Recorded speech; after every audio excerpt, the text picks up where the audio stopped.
Sahabat Permata TV yang tercinta, satu lagi kami persembahkan sebuah karya terbaik dari Eza Mintarja, bercerita tentang kisah kehidupan rakyat Jawa di masa lampau, penuh dengan kesederhanaan, nilai-nilai luhur kemanusiaan, keprihatinan, pengkhianatan, ketakutan yang mencekam, kesabaran, kebijaksanaan, cita-cita yang mulia dan cinta anak manusia, diwarnai oleh ambisi-ambisi yang tak terkendali, kekerasan, perampasan hak-hak manusia secara paksa, sehingga kisah ini merupakan ramuan kisah terbaik yang akan memberikan hiburan yang bermanfaat, kepuasan, dan hikmah tiada taranya kepada panjenengan semuanya. Dengan judul Tanah Warisan. Pada kesempatan yang sangat baik ini, kita masuk pada seri yang ketujuh. Selamat menikmati.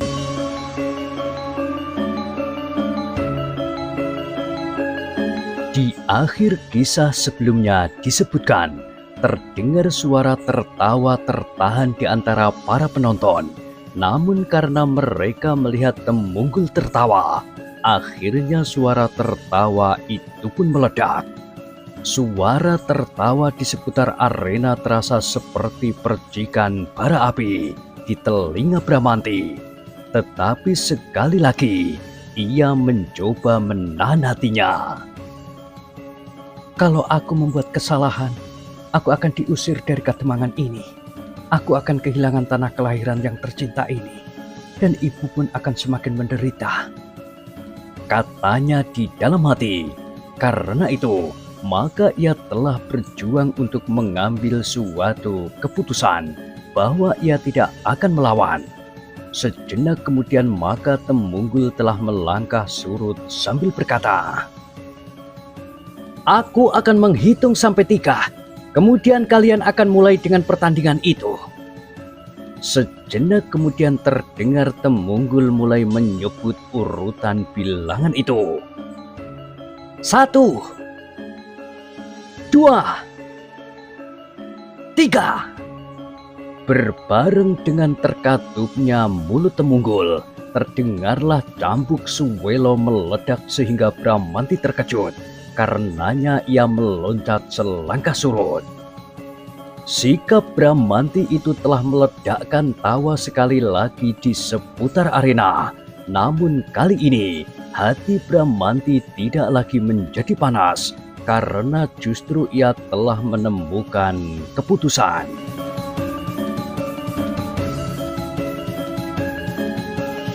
"Hei, jangan lari!"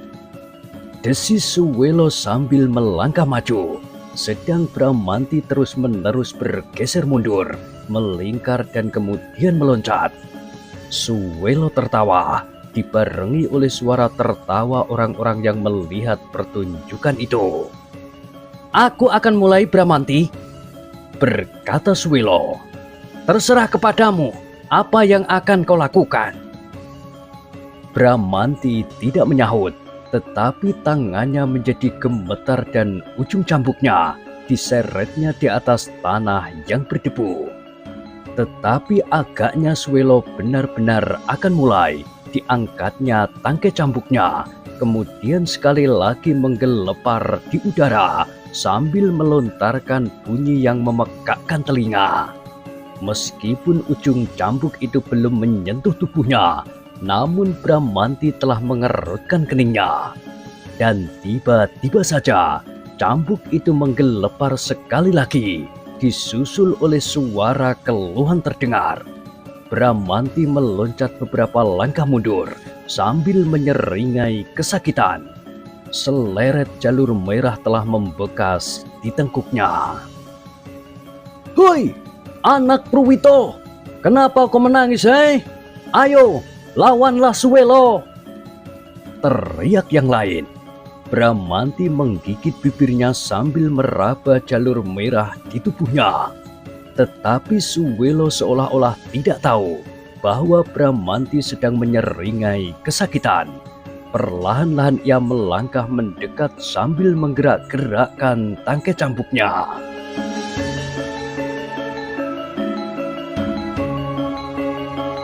Bramanti menjadi semakin terdesak mundur, tetapi pada suatu saat ia tidak dapat mundur lagi. Bahkan beberapa anak-anak muda yang berdiri di seputar arena itulah yang mendorongnya maju. Pada saat Bramanti sedang terhuyung-huyung karena dorongan anak-anak muda di belakangnya sambil menyorakinya, sekali lagi cambuk Suwelo meledak.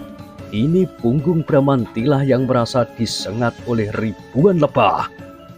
Tetapi agaknya Suwelo masih belum puas. Sesaat kemudian terdengar cambuk itu dan terdengar pula Bramanti berteriak kesakitan. Sekali lagi Suwelo tertawa terbahak-bahak, dibarengi oleh orang-orang yang menonton di seputar arena. Ayo anak Purwito, kalau kau ingin membalas dendam, sekarang adalah saat yang paling baik. Ayah-ayah kami ingin melihat apakah anak Purwito mampu berbuat seperti ayahnya. Bramanti mengerutkan tubuhnya sambil merintih kesakitan. Tiba-tiba dilemparkannya cambuknya sambil berkata, "Aku minta ampun." Sekali lagi suara tertawa meledak seolah-olah memanggil bunyi puluhan guruh yang meledak bersama-sama.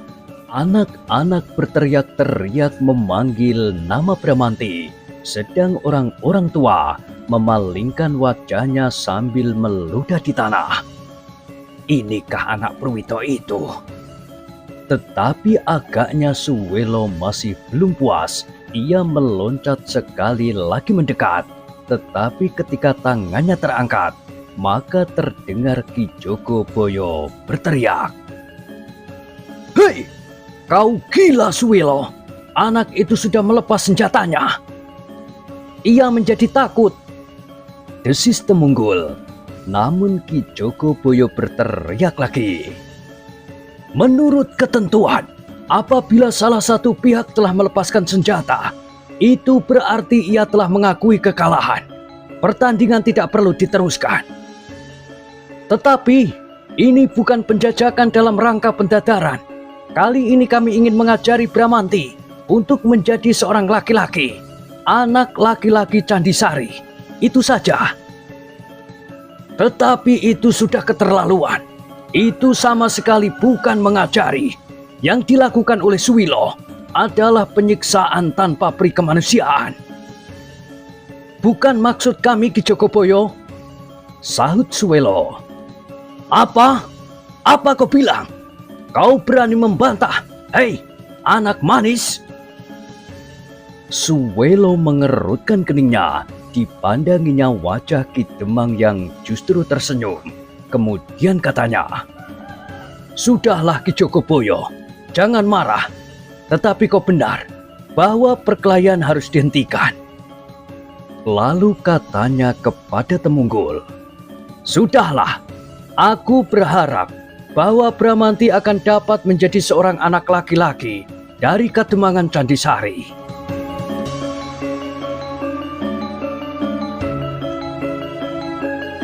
"Nah," berkata Temunggul kemudian, "apakah kau masih bermaksud untuk menjadi anggota pengawal Kademangan ini?" Bramanti tidak menjawab, tetapi kepalanya tertunduk dalam-dalam. "Renungkan apa yang kau lihat hari ini," berkata Temunggul. "Mungkin suatu ketika kau ingin menjadi pengawal seperti Suwelo dan Panjang." Kata-kata Temunggul itu disambut oleh suara tertawa gemuruh. Beberapa anak-anak muda yang lain berteriak-teriak tidak menentu, sedangkan Bramanti masih saja menundukkan kepalanya. "Pergilah," berkata Temunggul kemudian. Bramanti tidak menunggu Temunggul mengucapkannya untuk yang kedua kalinya. Dengan tergesa-gesa, ia menyeret kakinya tertatih-tatih keluar arena. Ketika ia telah berada di antara para penonton, ia menarik nafas dalam-dalam. Ia terkejut ketika seorang laki-laki agak kekurus-kurusan menggamitnya. Ketika ia memandangi wajah laki-laki itu, ia mendengar orang itu bergumam. "Sakit?" Bramanti mengangguk-angguk.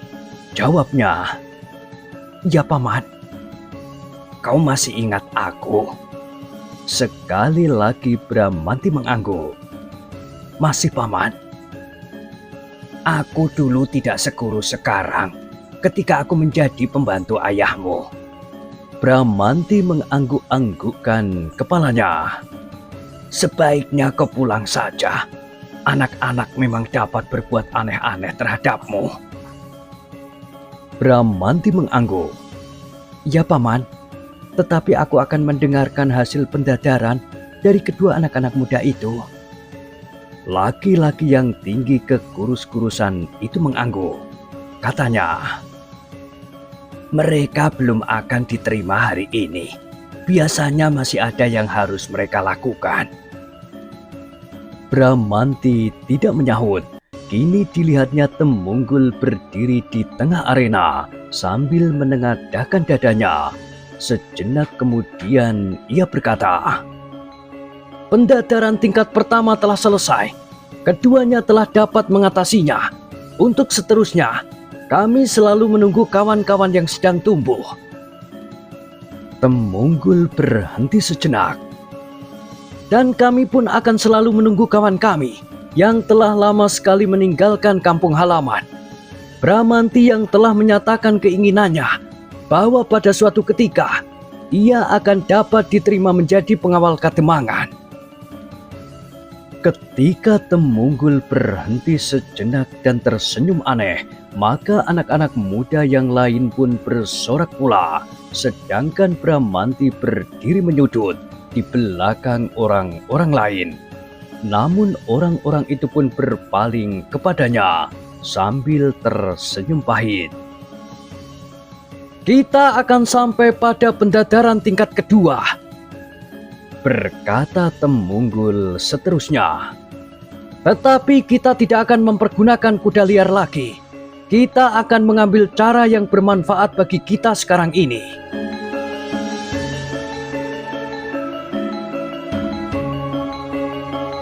Temunggul itu berhenti pula sesaat. Dipandanginya wajah Suwelo dan Panjang yang menegang. "Kalian berdua," berkata Temunggul kemudian, "diberi kesempatan sepekan lamanya untuk menangkap harimau yang sering mengganggu Kademangan ini.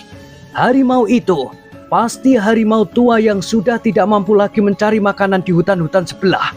Nah, apabila kalian berhasil, maka kalian dengan resmi akan diterima menjadi pengawal Kademangan ini. Kalian boleh membawa senjata apa saja yang kalian kehendaki untuk memburu harimau itu." Temunggul berhenti pula sejenak, lalu katanya, "Tetapi seandainya harimau itu tidak muncul lagi, maka kalian boleh menukarnya dengan harimau yang mana saja, asal dalam waktu sepekan ini." Suwelo dan Panjang saling berpandangan sejenak. Wajah mereka menjadi tegang. Namun kemudian mereka berdua mengangguk-anggukkan kepala mereka. "Apa kalian sanggup melakukannya?" bertanya Temunggul. "Tentu," jawab Suwelo. "Aku akan menangkap harimau itu bersama Panjang. Harimau yang manapun juga." "Bagus," berkata Temunggul. "Sekarang kita sudah selesai." Maka bubarlah mereka yang mengerumuni arena. Bramanti pun dengan tergesa-gesa meninggalkan tempat itu, supaya tidak timbul persoalan-persoalan yang lain lagi yang dapat membuatnya bertambah pening. Ketika ia memasuki regol halaman rumahnya, ibunya telah berdiri di ambang pintu peringgitan. Perempuan tua itu menarik nafas dalam-dalam. Dengan serta-merta ia bertanya, Bukankah tidak terjadi sesuatu atasmu, Bramanti? Bramanti tersenyum. Jawabnya, "Tidak, Ibu. Aku hanya menonton saja." Oh, Ibunya mendesah. syukurlah. Aku selalu dibayangi oleh kecemasan tentang kau, Bramanti. Aku melihat sikap anak-anak yang tidak begitu baik terhadapmu. Aku berusaha menyesuaikan diri, Ibu. Aku tidak mendekati mereka. Aku melihatnya dari kejauhan, di antara orang-orang tua, perempuan dan anak-anak. Ibunya menganggukkan kepalanya. Kemudian ia bertanya, Bagaimana dengan kedua anak-anak muda yang ikut dalam pendadaran itu? Suwelo dan Panjang, kedua-duanya cukup baik untuk menjadi anggota pengawal. Bramanti berhenti sejenak, kemudian katanya, "Tetapi justru itulah yang mengherankan. Ternyata di sini ada beberapa orang yang memiliki kemampuan yang cukup, namun tidak seorang pun yang berani melawan Panembahan Sekar Jagad, apalagi ikut serta dalam pergolakan yang terjadi antara Pajang dan Mataram."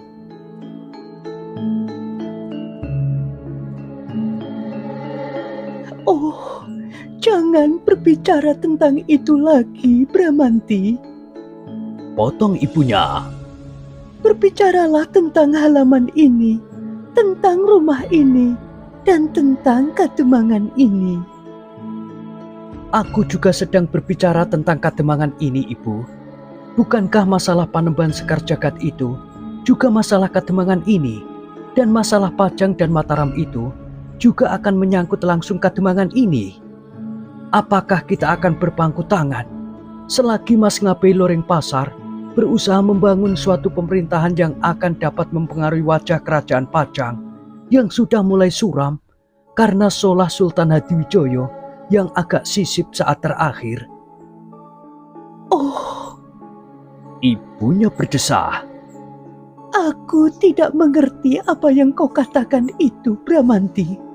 Tidak seorang pun dari Kademangan ini yang melibatkan diri dalam persoalan yang tidak dimengertinya.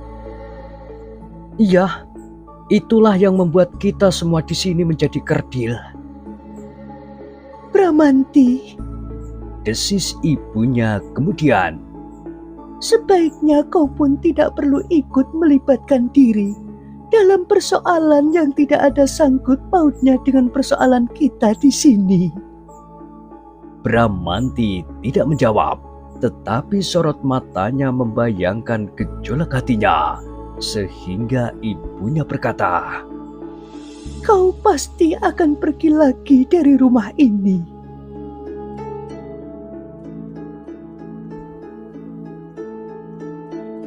Anak muda itu menarik nafas dalam-dalam, tetapi ia tidak menjawab lagi. Ia merasa bahwa tidak ada gunanya lagi berbantah dengan ibunya.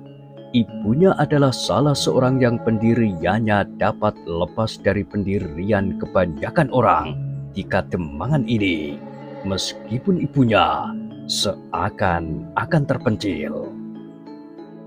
Apakah kau mengerti maksudku, Bramanti? Bertanya ibunya. Bramanti menganggukkan kepalanya. Jawabnya, "Iya, Bu, aku mengerti." Bagus. Dengan demikian, kau tidak akan pergi lagi dari rumah ini. Bramanti terdiam. Apapun yang terjadi di dunia di luar dunia kita, biarlah itu terjadi, Bramanti. Kita tidak perlu ikut mencampurinya. Bramanti tidak menjawab. Kepalanya masih saja mengangguk-angguk, meskipun dadanya bergolak cepat. Ia merasa bahwa masalah yang dikatakannya itu adalah masalah yang asing bagi ibunya.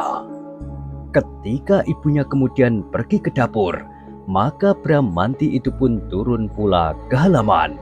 Pengamatannya yang pendek atas kampung halamannya telah menumbuhkan banyak persoalan di dalam dirinya. Sekali-kali dirabanya jalur-jalur merah di tubuhnya. Untunglah bahwa ibunya tidak melihatnya, sehingga perempuan tua itu tidak mempersoalkannya.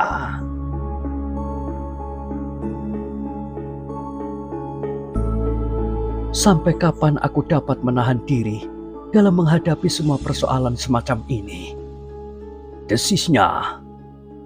Pada suatu saat, aku tidak akan dapat menahan hati lagi. Bramanti menjadi cemas sendiri.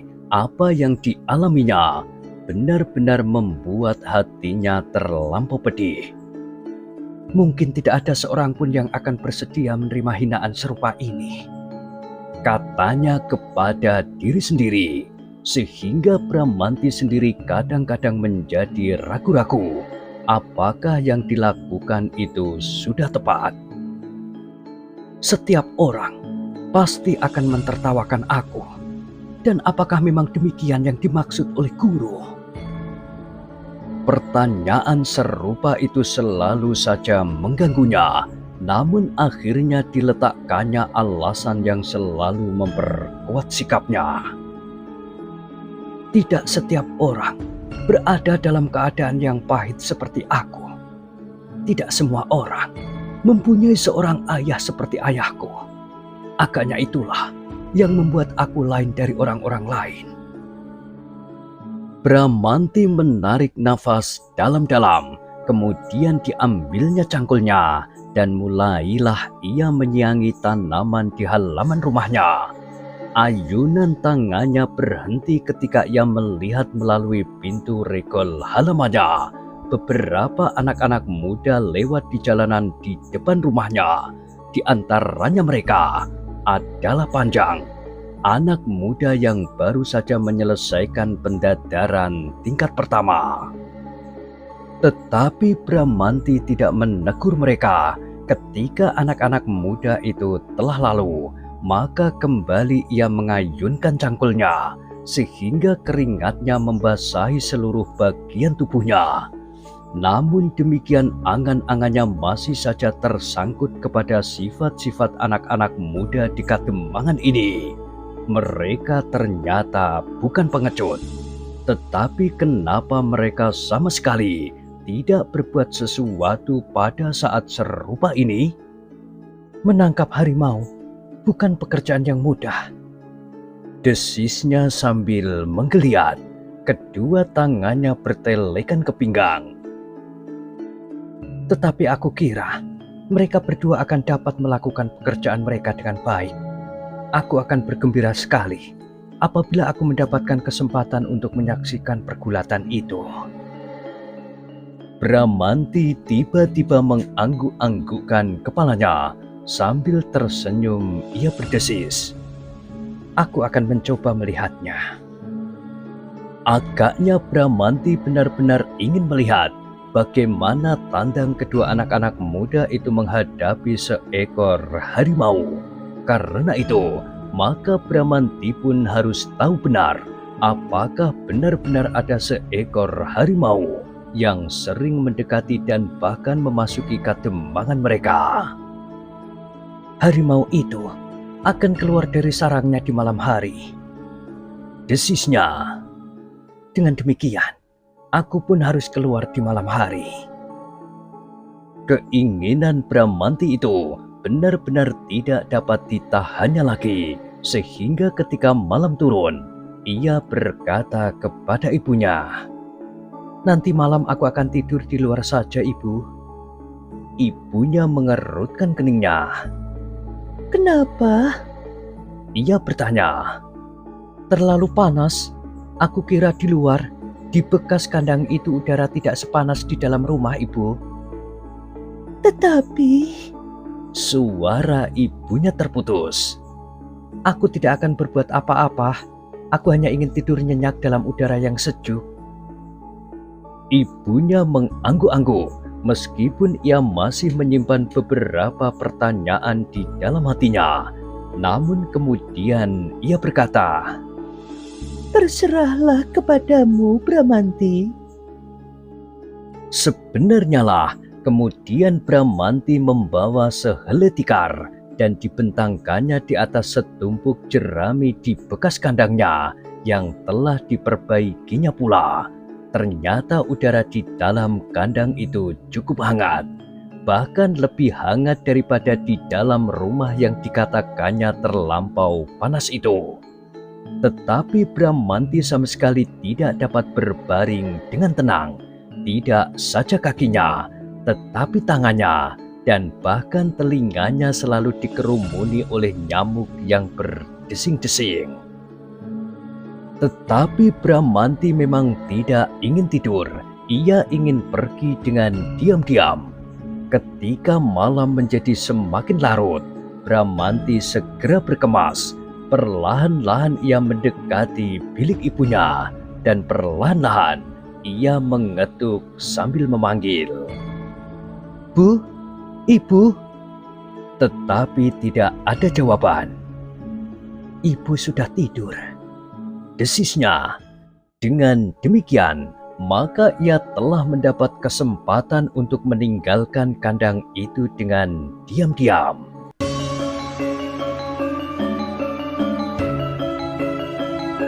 Sejenak kemudian maka Bramanti pun telah berada di jalan yang menuju ke bulak ke sebelah kademangannya. Bulak itu langsung menghadap ke hutan yang meskipun tidak terlampau lebat, namun masih dihuni oleh berbagai macam binatang buas. "Kalau benar ada harimau tua yang berkeliaran di desa ini," berkata Bramanti di dalam hatinya, "pasti berasal dari hutan ini." Karena itu, maka Bramanti ingin melihatnya, apakah Suwelo dan Panjang juga mencari harimau di daerah itu. Dugaan Bramanti ternyata benar. Ketika ia keluar dari kademangannya, ia melihat sosok tubuh yang duduk berselimut kain panjang. Dengan demikian, maka Bramanti pun segera menyelinap ke dalam rimbunya dedaunan. Untunglah bahwa ia masih belum terlanjur melangkah keluar pedesaan, sehingga kedua orang yang berselimut kain panjang itu belum melihatnya. Dengan hati-hati sekali, Bramanti menyusur dinding desanya itu, kemudian meloncat keluar. Sambil merangkak ia menyusup di sela-sela tanaman jagung yang masih muda untuk mendekati kedua sosok tubuh yang sedang duduk itu. Lamat-lamat Bramanti mendengar salah seorang dari mereka berkata, "Sebentar lagi kita akan berangkat." Ternyata suara itu adalah suara Suwelo. "Iya," sahut yang lain. "Apakah Temunggul akan datang kemari juga?" "Iya, ia akan ikut bersama kita, meskipun ia hanya sekedar akan melihat." "Agaknya ia tidak percaya bahwa kita berdua akan sanggup menundukkan harimau itu." "Mungkin, tetapi mungkin juga ia tidak yakin bahwa kita akan melakukannya, agar kita tidak curang dengan membawa beberapa orang kawan lagi, maka ia akan mengawasinya."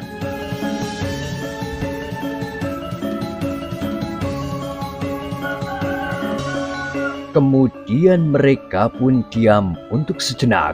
Agaknya Panjang tidak cukup sabar menunggu, sehingga sambil berdiri ia berkata, "Kalau ia tidak segera datang, kita akan meninggalkannya. Seharusnya ia mempunyai keberanian cukup untuk menyusul kita." Suwelo tidak menjawab, bahkan ia menguap sambil berdesis, "Aku sudah ngantuk. Waktu yang diberikannya hanya sepekan.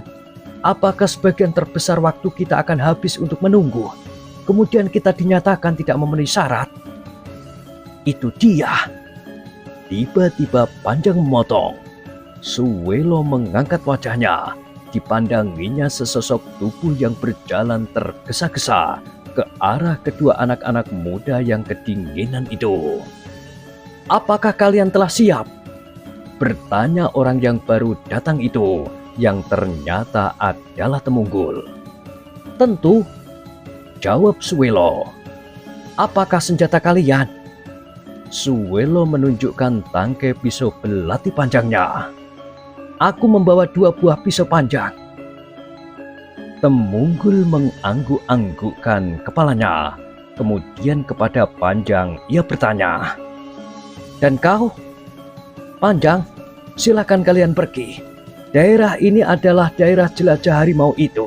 Sebelum ia memasuki Kademangan untuk mencuri ternak, bahkan mungkin lambat laun akan menangkap salah seorang dari antara kita." "Apakah kau akan ikut?" bertanya Panjang. Temunggul tidak segera menjawab. Ditatapnya bulak yang panjang di hadapannya, kemudian sebuah padang ilalang. Di belakang padang yang tidak terlampau luas itu, terdapat sebuah hutan yang masih dihuni beberapa jenis binatang buas. Akhirnya perlahan-lahan ia menggelengkan kepalanya. "Aku tidak ikut. Adalah kewajiban kalian berdua untuk menangkap harimau itu, supaya kalian dapat diterima menjadi pengawal Kademangan. Lalu apakah gunanya kami berdua harus menunggumu di sini? Semula aku agak ragu-ragu melepaskan kalian berdua, tetapi setelah aku sekarang melihat kelengkapan dari tekadmu, aku tidak ragu-ragu lagi. Aku yakin kalau kalian akan dapat menangkap harimau itu, sehingga dengan demikian kalian akan dapat menjadi anggota pengawal Kademangan." Suwelo menarik nafas dalam-dalam. "Agaknya kau masih tidak mempercayai kami. Mudah-mudahan sebelum waktunya kami akan dapat membuktikan bahwa kami benar-benar mempunyai kemampuan yang cukup untuk menjadi seorang anggota pengawal. Bahkan tidak akan kalah bernilai dari kawan-kawan kita yang telah lebih dahulu memasukinya." Temunggul mengerutkan keningnya, namun kemudian ia menjawab, "Baiklah, kalau begitu berangkatlah. Malam ini adalah malam yang pertama. Kalian masih mempunyai kesempatan 4 malam setelah malam ini." "Iya," jawab Panjang.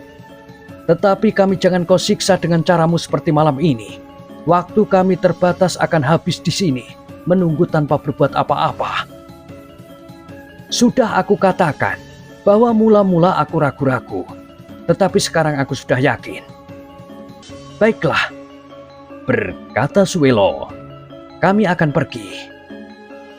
Sejenak kemudian Temunggul melepaskan kedua kawannya itu pergi berburu harimau. Namun pada keduanya sama sekali tidak membayang kecemasan dan keraguan-raguan sama sekali. Sehingga karena itu, maka Temunggul pun tidak ragu-ragu pula untuk melepaskan mereka. Suwelo berjalan di depan sambil meraba-raba tangkai sepasang pisau belati panjangnya. Sedang Panjang berjalan menjinjing tombaknya di belakang. Agaknya dingin malam telah membuatnya agak terlampau sejuk, sehingga Panjang masih juga berselimut kain panjangnya. Ketika kedua anak-anak muda itu telah menjadi semakin jauh memasuki gelapnya malam, maka Temunggul pun segera meninggalkan tempat itu pula, kembali ke Kademangan. Tempat itu kembali menjadi sunyi. Sekali-kali terdengar derik jangkrik di rerumputan, kemudian hilang seakan-akan tertelan oleh gelapnya malam.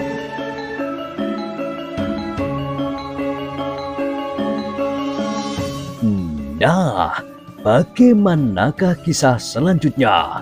Silahkan ikuti terus kisah Tanah Warisan pada kesempatan berikutnya. Sampai jumpa.